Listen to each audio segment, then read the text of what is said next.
But wait, there's more.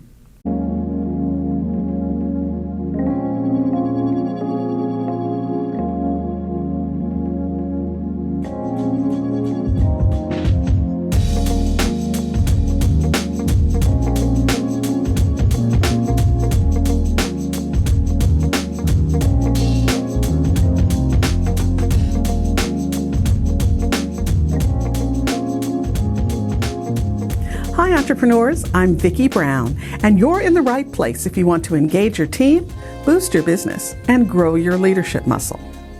Okay, so in part 1 last week, we talked about the major updates around healthcare and paid leave under the American Families and Workers Tax Relief Act, also known as the One Big Beautiful Bill. So now, let's look at what else is changing and what it means for you and your business. First up, retirement plans. Now, this part of the law is all about expanding access, encouraging more small businesses to offer some kind of retirement savings plan, like a 401k or IRA.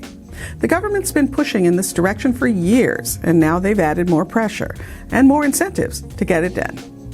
Now, if you already offer a plan, you might need to update how it works. You see, this law expands the requirement for automatic enrollment. That means employees will be enrolled in the plan by default, unless they actively opt out.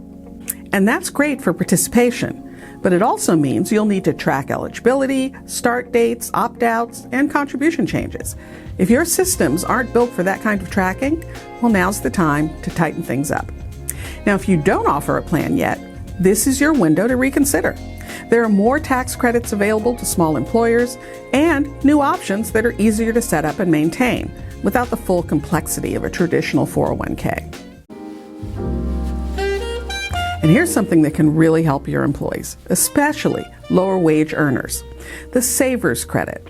This is a federal tax credit for employees who contribute to a retirement account, things like an IRA or 401k. It's meant to encourage savings among low and moderate income workers. Here's how it works. If the employee qualifies, they can get a credit worth up to $1,000 if they're single, or up to $2,000 if they're married and filing jointly.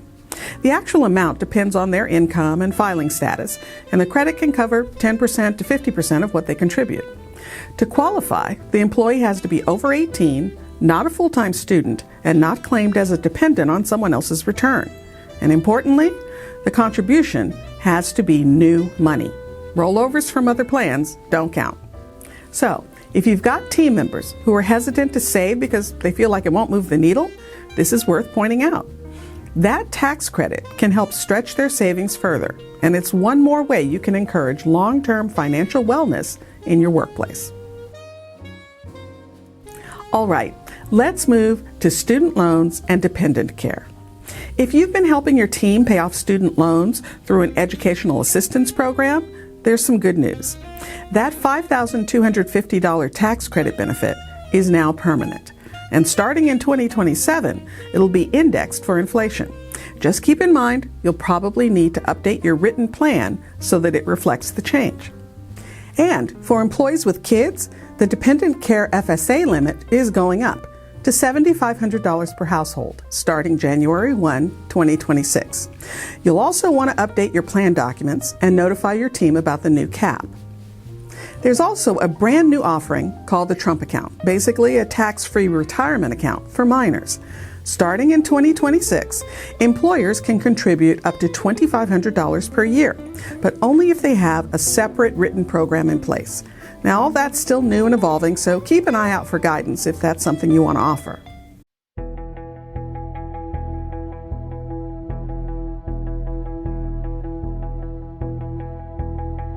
And finally, enforcement. The federal agencies behind these changes, well, they now have more funding, more staff, and more authority. So while the rules are rolling out over time, the shift towards stricter oversight, that's already in motion. Some provisions are already live, like the telehealth flexibility for high-deductible health plans. Others, like the dependent care increase and the Trump account, they start in 2026. Retirement plan rules kick in for plans established after January 1, 2025. And enforcement? Well, it's heating up now. with audits expected to ramp up by late 2025 and beyond. This is your heads up to get ahead of it all. So here's what you can do. Talk to your payroll provider. Connect with your benefits broker. Loop in your HR consultant. And if you don't have one, reach out to us. We work with business owners just like you to help navigate change, and we can help you sort through what matters, what's urgent, and what can wait. You don't have to figure this all out on your own. Just use the Connect link in the description. The bottom line? Well, these changes are big, but you've handled big changes before, and with the right information and the right support, you can absolutely handle this too. Stay informed, stay connected, and take the right step. That's how you lead through change, and that's how you keep your business moving forward. And remember, your inspired leadership is the secret sauce to having a high-performance team and a wildly successful business you'll love. I'll see you next time on Leader's Journey.